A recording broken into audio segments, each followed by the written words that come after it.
আপনারা জানেন, আমরাও জানি যে পার্শ্ববর্তী দেশ সহ বাংলাদেশের অনেক ডিস্ট্রিক্টই করোনার করে নতুন করে রোগী পাওয়া যাচ্ছে।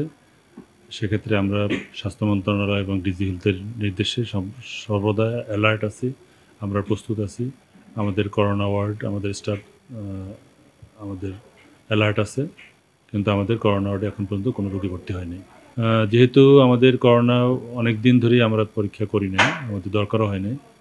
এখন রিসেন্টলি আমাদের পার্শ্ববর্তী দেশ এবং বাংলাদেশের অনেক ডিস্ট্রিক্টে কিছু কিছু করোনা রোগী পাওয়া যাওয়ার প্রেক্ষিতে আমরা মানে ডিজি হেলথ মন্ত্রণালয় সহ আমরা সবাই সচেতন আছি এবং করোনা পরীক্ষার প্রয়োজনীয়তা দেখা দিচ্ছে। সেক্ষেত্রে আমাদের কিট কিছু আছে, কিন্তু পর্যাপ্ত নেই এবং ওই রকমের পরীক্ষা করার জন্য অনেক আসছে এরকমও না। ডক্টর যদি সাজেস্ট করে আমরা কিছু টেস্ট করতে পারবো এবং ইতিমধ্যেই আমরা জেনেছি স্বাস্থ্য মন্ত্রণালয় থেকে এবং ডিজিটাল থেকে খুব তাড়াতাড়ি আমাদের পর্যাপ্ত কিট চলে আসবে। করোনার কিছু কিছু পরীক্ষা ইতিমধ্যেই শুরু করেছি, যেমন ভোলা হাসপাতালে আমরা করেছি, বরিশালও আজকে শুরু করতেছি। এখন পর্যন্ত আমরা কোনো পজিটিভ বিট সরকারিভাবে রোগী পাই নাই, তবে আমরা অধিকতর হারে সব হাসপাতালগুলো একদিনের মধ্যে চালু করব।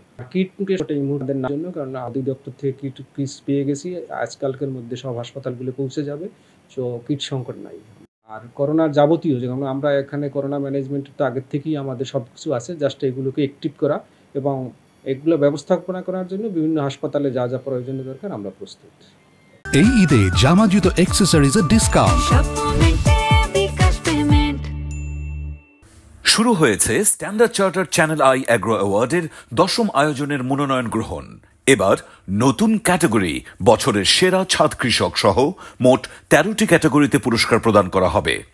মনোনয়ন গ্রহণ চলবে আগামী 15 জুলাই 2025 তারিখ পর্যন্ত। বিস্তারিত জানতে ভিজিট করুন www.agroaward.com এবং ফোন করুন 018737000556 এই নম্বরে।